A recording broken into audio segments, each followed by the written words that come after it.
I'm Dr. Priyanka Shrivastava, a practicing counseling psychologist in Noida. Now in this video I'm going to focus about fear, डर। ये जो आजकल की परिस्थितियाँ चल रही हैं उसमें बहुत डर हो रहा है, बहुत लोगों को फियर हो रहा है। तो सबसे पहले मैं ये बताना चाहती हूँ फियर क्या है। What is fear? Fear it is a type of an emotion like any other emotions. जैसे कि हमारे और इमोशंस हैं, हैप्पीनेस है, सैडनेस रहती है, कभी हमें रोने को मन करता है। इसी तरीके से फियर भी इसी तरह का एक इमोशन है।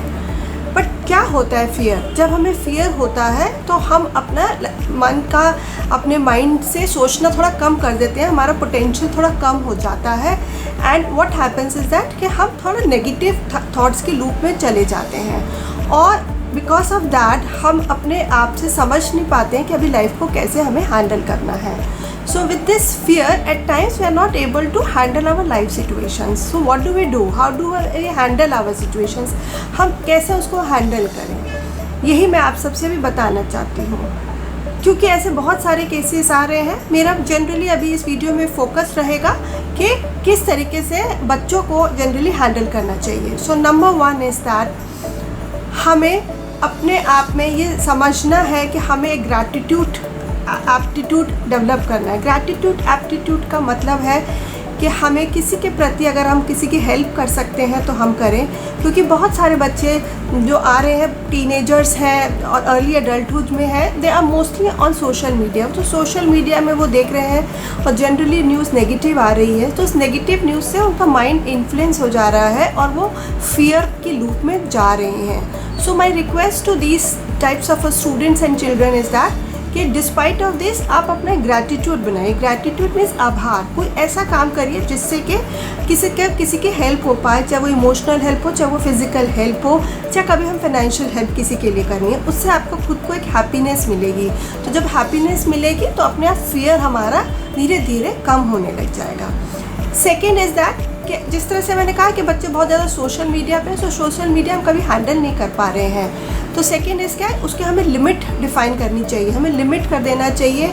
जिस तरह से फॉर एग्जांपल अगर हम कहते हैं कि हमें जब कभी स्टमक एक होता है और हमें किस तरीके का खाना नहीं सूट करता है और हमें डॉक्टर्स जनरली कहते हैं कि उस तरीके का खाना आपको किसी 7 दिन 10 दिन तक नहीं खाना है। Exactly in the same fashion अभी की जो सिचुएशन है, my request to all the teenagers and to the children is that कि आप सोशल मीडिया को थोड़ा रिस्ट्रिक्ट कर लीजिए, क्योंकि हो सकता है वो सोशल मीडिया की इन्फॉर्मेशन आपके माइंड को भी सूट नहीं कर रही है।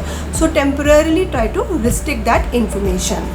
The third comes in that try to develop your new interest, और आपके पास ऑलरेडी कोई आपका इंटरेस्ट है तो आप उस इंटरेस्ट पे काम करिए।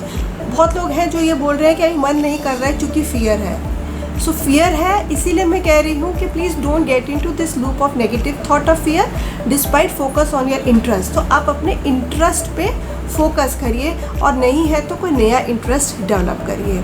Fourth is that as most of us are at home, हम बहुत लोग अभी तक घर पे ही हैं और वर्क फ्रॉम होम चल रहा है, बच्चे भी घर पर ही हैं। So try to develop an interest in a household chores also. घर के कामों में भी हमें थोड़ा इंटरेस्ट डेवलप करना चाहिए एंड अपने आप को बिज़ी रखने की कोशिश करने हैं। घर में सबके में भी प्लांट्स हैं तो we should develop an interest in doing planting, या हम कुछ कुकिंग में इंटरेस्ट कर सकते हैं, या जो हम क्लीनिंग में कर सकते हैं, कुछ ड्राइंग पेंटिंग में इंटरेस्ट अपना डेवलप कर सकते हैं। So try to develop this interest. So इससे क्या होगा, हमारे माइंड का डाइवर्जन हो जाएगा और हम जब ये एक्टिविटीज़ करेंगे तो हमें अंदरूनी खुशी मिलेगी, इंट्रिंसिक हैप्पीनेस मिलेगी।